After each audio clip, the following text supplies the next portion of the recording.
వరదలప్పుడు కావాల్సినటువంటి కొన్ని వాస్తవంగా నిన్నటి నుంచి నా వీడియోస్ చూస్తూనే ఉన్నారు. ఇప్పటికీ కాళ్ళు నొప్పులు పుట్టి పక్కన కూర్చుంటున్నటువంటి పరిస్థితి తప్పించి మరేం లేదు. అదే సందర్భంలో కొన్ని పరిస్థితుల్లో పక్కన చంద్రబాబు గారు తిరుగుతున్నారు, మంత్రులు తిరుగుతున్నారు, అంతా తిరగడం బాగానే ఉంది. సమస్యకి పరిష్కారం అన్నటువంటిది గ్రౌండ్ లెవెల్ అధికారులు చేయాల్సి ఉంటుంది.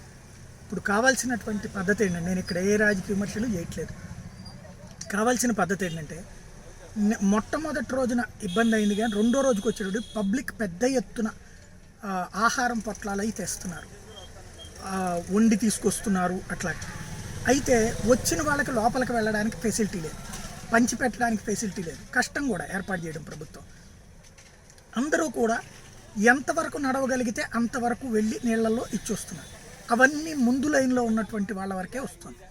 అలా కాకుండా ప్రభుత్వము అవసరమైతే ఆ సెంటర్ మొదట్లోనే ఎవరెవరైతే ఇట్లా ఆహారం ఇస్తారో వాళ్ళందరూ మా శిబిరంలో ఇచ్చేయండి అని ఒక శిబిరం ఏర్పాటు చేసేసి అక్కడ తీసేసుకుని అవసరమైతే వాళ్ళు ఎవరినైనా వాళ్ళని సర్వీస్కి ఉంచుకుంటానంటే ఉంచుకోవచ్చు.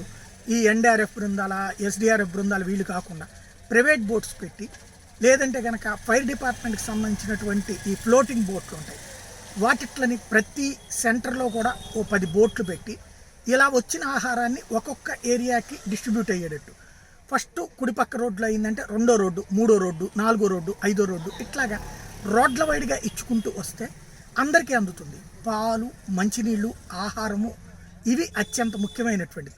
చాలా సఫర్ అవుతున్నారు. వాళ్ళకి సంబంధించి ఇప్పటికైనా అలాంటి ఒక ప్రణాళిక చేస్తే బాగుంటుంది. ప్రభుత్వం అందరికీ చేయగలుగుతుంది అనేటటువంటిది కష్టమే, కానీ ఈ విధమైన ప్రణాళిక అదేమంటే 3 లక్షల ప్యాకెట్లు తయారు చేస్తున్నారు, కానీ మధ్యలో పోలీసులు ఉంటారు, మిగతా సిబ్బంది ఉంటారు. డిస్ట్రిబ్యూషన్ అనేటప్పటికి అక్కడ దిగే చోట అయిపోతుంటుంది. కాబట్టి అది ఇవ్వండి, ఇవి కలిపి సమన్వయం చేసుకుని చేయగలిగితే బాగుంటుంది.